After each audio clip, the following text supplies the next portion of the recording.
Hey gang, Bronco Carl 92 here. So it's Friday, February 8th, and we're going to do a little morning drive. We're supposed to have a massive storm today, tomorrow, and who knows how much further.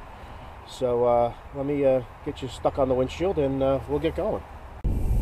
All right, so it's 7:35, and we're supposed to have a nor'easter today, they said. The weather forecast has been kind of all over the map, I guess I would say, the last couple of days. First we were supposed to get snow, significant, then we weren't supposed to get any, and then it's supposed to be rain, snow. Everybody keeps changing their mind. Every channel that you look had, I guess, a different perspective of what was happening. But apparently the latest is that we're going to get 12 to 18 inches, and depending on if the storm moves one way or the other, we could get pounded even worse. So yep, so that's what we have. We had some flurries this morning. It's not really doing anything right now at all. I had the news on in New York City. It is snowing, and New York City is a little, I guess, south and east of where I am. Not far, like about 20 miles, I'd say. But I guess far enough. I guess they're far enough further out on the coast that they're seeing more of it.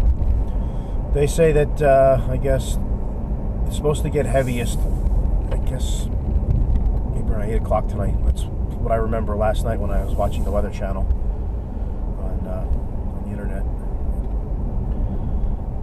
So, much happening now. So what I'll do is I will put you guys on later on my way home from work. Now, depending on if the storm gets really heavy, we may get an early dismissal. We may not. We may be allowed to leave at our discretion. Depends. So like I said, so we'll give you an update later on, and we'll talk to you in a bit. Anyhow, while I'm riding along, I figure I could ramble a little bit.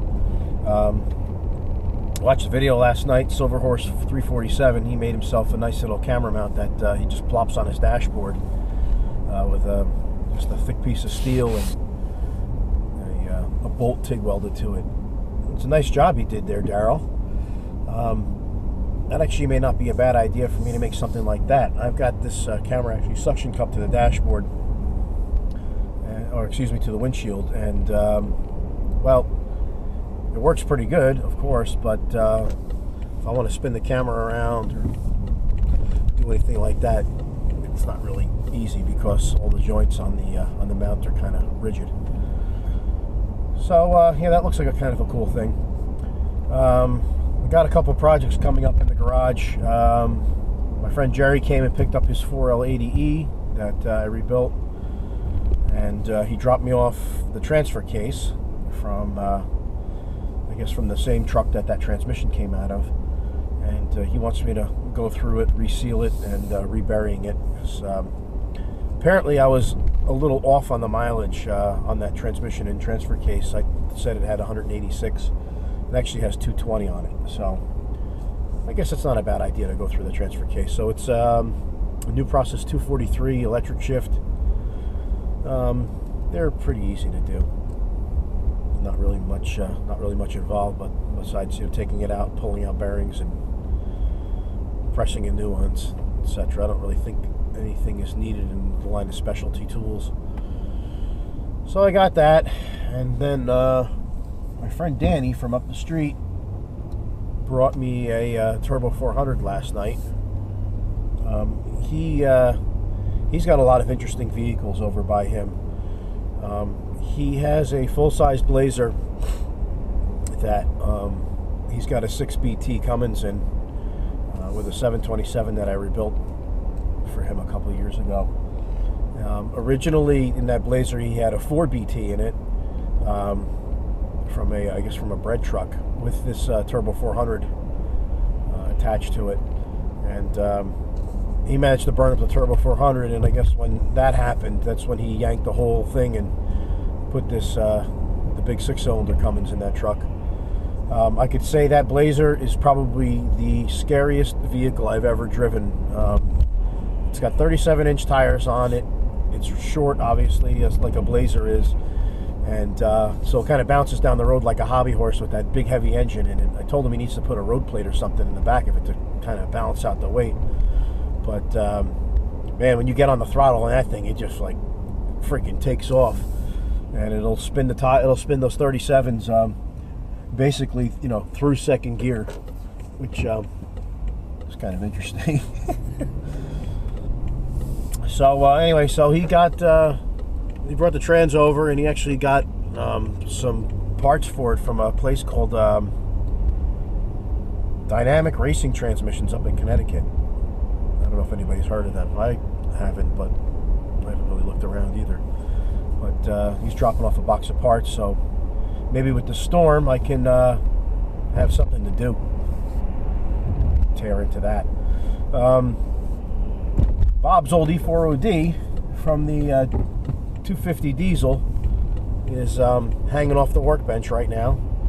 Kind of what I call drip drying or drip draining. I'm trying to decide if I'm gonna just do a quick tear into that before I work on the Turbo 400 or not. It'd probably be easier if I took it apart, and then I can just shove everything in a box and deal with it later on, because I don't know if I'm going to rebuild that or if I'm just going to kind of part it out. I do need the valve body out of that for my spare Bronco transmission.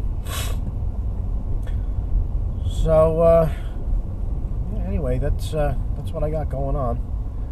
I can see some flakes coming down now. I don't know if you can see them on the camera or not, but you know, we'll do some plow videos, I guess, with the GoPro, and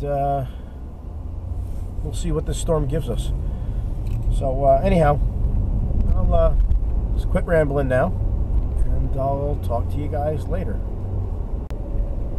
Well, we're almost at work now, and yeah, it's snowing a lot heavier. So like I said, we'll put you guys on later on the way home. It'll probably be much more than this, if the weather people are right. So I just wanted to add, the weather terrorists sure did their job. And last night, gas lines out onto the highway, the supermarkets. I went to Target last night with Chris, and man, I never seen Target that busy on a Thursday night, like 6:30 or 7 o'clock. It's just crazy. So I guess, you know, people are stocking up because power companies are calling and saying to prepare for power outages, and just making mayhem, I suppose. So I dragged my generator out and hooked it up and put a cover over it, and hopefully I will not have to turn it on, but we'll see what happens. So anyhow, we'll talk to you guys on the way home.